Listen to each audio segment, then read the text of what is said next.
Isa sa mga pinangatinuro natin, mga magulang sumalapit, and beloved parents in the Lord, David Mama dear, panampalataya at sumampalataya sa mabait na Diyos na meron lamang Diyos na dakilang manggagamot. Amen? Amen! Tularan natin ang kanilang panampalataya. Sabi ng Biblia. Amen! Yung 100% ng panampalataya. Amen? Nalala niyo yung mga patutuan ng mga 12 prayer warriors? Ano sabi ng ating mga pastor? Ilan ang panampalataya mo? Ilan sila lahat? 12. Ng ating mga pastor. Iba 50, 80. Sabi ng mga pastor. Huwag ganyan. Kailangan ang panampalataya nyo 100%. Pag hindi 100%, maiiwan ka dito. Papagutan ka ng ulo. Kaya ginawa ng 12 prayer warriors. Nag-release ng faith. Na pinangarap tinuro ng ating mga magulang sumalapay noon. Nasibang na hanggang hindi nagbabago. Amen. 100% ang panampalataya. Amen. Kaya grabing himala. Palakpakan natin ang ating malapay noon. Amen. At bakit pinangaral tinuro ang kalaga ng panampalataya? Natanda natin, meron tayong Diyos na dakilang magagamot at ang ating panampalataya, ito ang magpapagaling ng ating karamdaman. Bakit? Dahil ito yung sinasabi ng Biblia. Sabi ng Biblia, datupat paglingon ni Jesus at pagkakita sa Kanya, sinabi, anak, lakasan mong yung loob. Pinagaling ka ng iyong panampalataya at gumaling ang babae mula sa oras na iyon. Palakpakan natin ang ating malapay noon. Lahat magsabi, praise the Lord. Kinalala nyo? Nababagit ang ating mga pastor pag patanggap na? Lagi kayong dumalo. Dahil yung mic ng panampalataya sa patuloy yung pagdalo, na pagdalo pakinsita ng Diyos. Faith cometh by hearing and hearing by the word of God. Ibig sabihin, dalago yung panampalataya. Amen. Hindi mo natiling maliit, kundi lumalago. Kaya ganun kahalaga ang pag-aaral ng salita ng Diyos. Amen. Praise God. Sa panampalataya, sabi ng Biblia, bakit ipinangaral tayo ng mga bulsong nun? Dahil ang may pananampalataya, yun ang kinalulugdan ng ating malapay noon. Amen? Lahat magsabi, praise the Lord. Praise God. Sabi pa nga ng Biblia na mahal, at kung walang panampalataya ay hindi maaaring maging kalugod-lugod sa Kanya. Sapagat na lumalapit sa Diyos ay dapat sumampalatayang may Diyos at siya ay tagapagbigay ganti sa Kanyang nagsisihanap. Palakpakan natin ang ating malapay noon. Amen? Sabi pa dito, kapatid, ano yung isa sa mga pinangaral, peace and holiness. Amen? Sundin nyo ang kapayapaan sa lahat ng tao at ang pagpapakabanal kung walang ito'y sino man di makakita sa Panginoon. Peace. Kaya nga maunawa natin, bakit napakalaga na bakit nasa banal pulpit ito yung kahalaga ng banal na Espiritu ng Diyos. Dahil isa sa bunga ng banal na Espiritu yung kapayapaan. Amen? At kapag ang isang Kristiyano may kapayapaan, mga kapatid, pinapalagan mo, at tumalakad ka ayon sa kalubang malapay noon, hindi ka manggugulo. Bagkus tagapayapa ka, hindi ka gumagawa ng division. Amen? Amen? Ba, may narinig ka dito sa kabila, may narinig sa kabila, huwag mo na iparin sa kabila. Dahil pag magkagulo yun, ang gawin mo, gawa ka ng paraan, paano sila magkasundo? Palakpakan natin ang ating malapay noon. Dahil sabi ng Biblia, mapalad ang mga mapagpayapa sapagkat sila'y tatawagin mga anak ng Diyos. Palakpakan natin ang ating malapay noon. Amen? Kaya walang Kristiyanong gumagawa ng kaguluhan. Amen? Ang Diyos natin ay Diyos ng kaayusan. Amen? Yan, magsabi, praise the Lord. At ang kapayapaan, ibinigay sa atin ng malapay noon. Sabi ng Biblia, kaya hindi tayo matakot anong mangyari sa mundong ito. Kaya nga kahit nagkakagulo na. Amen? Sa ibang lugar, may mga lindol. Amen? Anong nangyari at ano pang mangyayaring maaaring maganap na tayo bilang mga anak ini-expect natin hindi tayo magugulat dahil lahat na sa bundan na kasulatan. Amen? Tayo payapang-payapa. Amen? Bakit? May Espiritu tayo ng Diyos. Amen? Kaya nagkakagulo na anong tumatas man mga bilihin, anong mga meron sa ating kapaligiran. Amen? Patuloy tayong nagpupuri, nananalangin, dumadalo. Amen? Payapang hindi puso't isipan. Kahit nasa pagsubok ka, payapang mong ginaganap ang kalooban ng mga Panginoon. Then alam mo, hindi ka pababayaan ng ating mga Panginoon. Amen? Holiness. Amen? Pinangaral ng ating mga bagusang mga Panginoon. Dahil dati-rati tayo, hindi natin ibang kapanalan.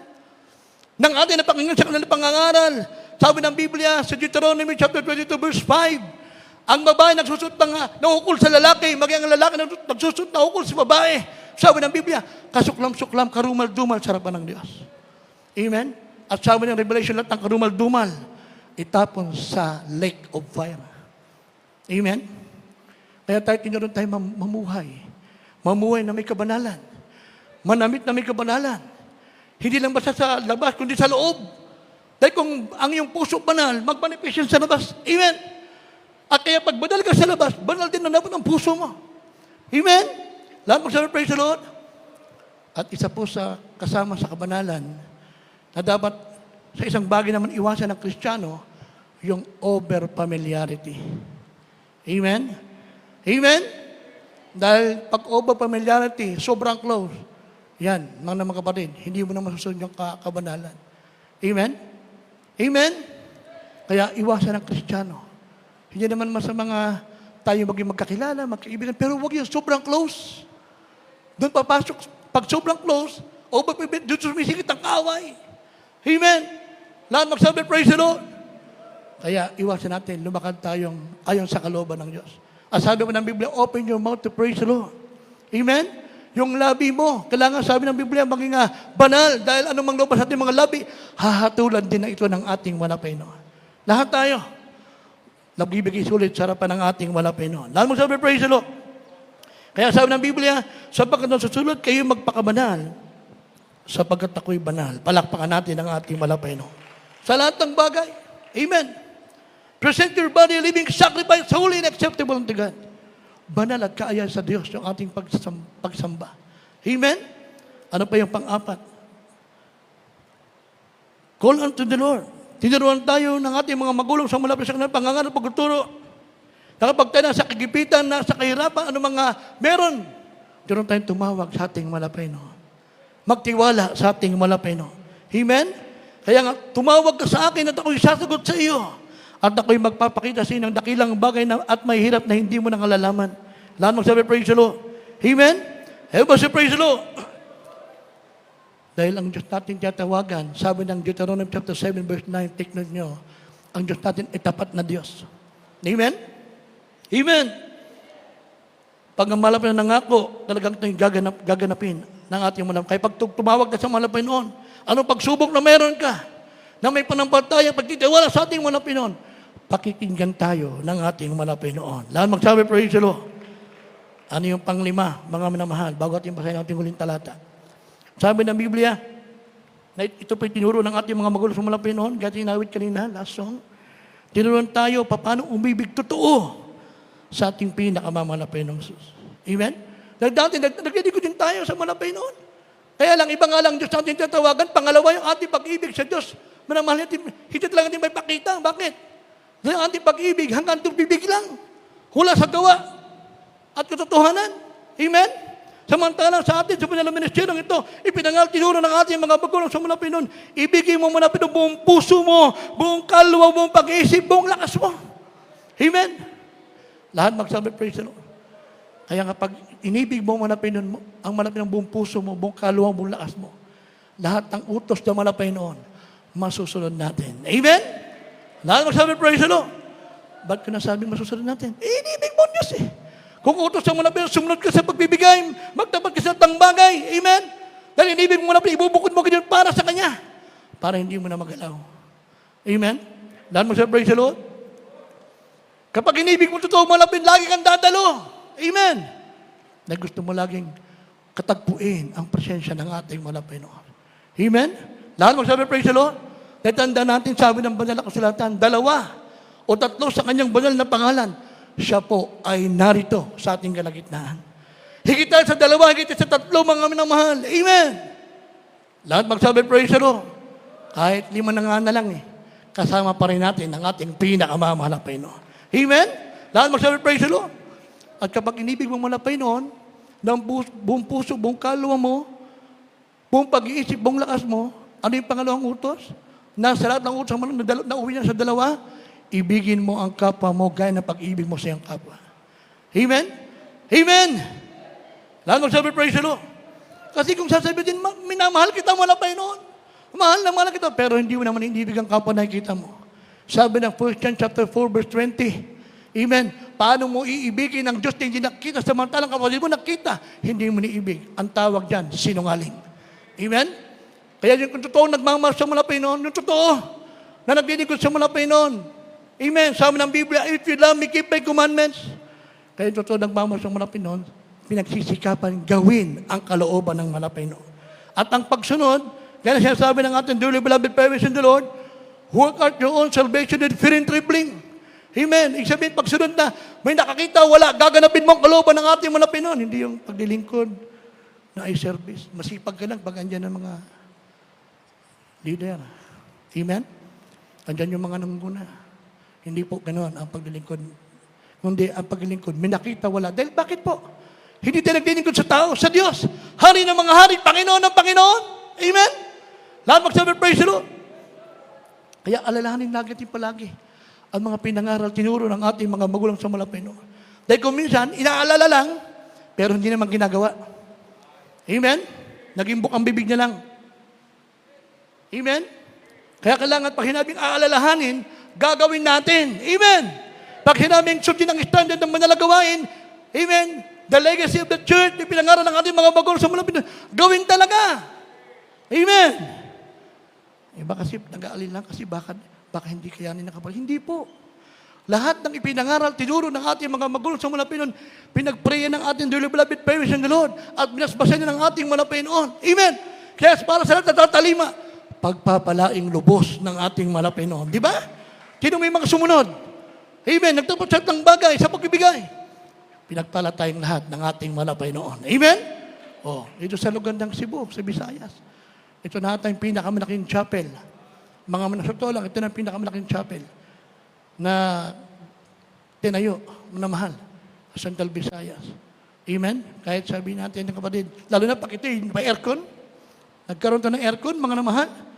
Amen? Talagang ala ko na ito, afternoon na ito, mga minamahal.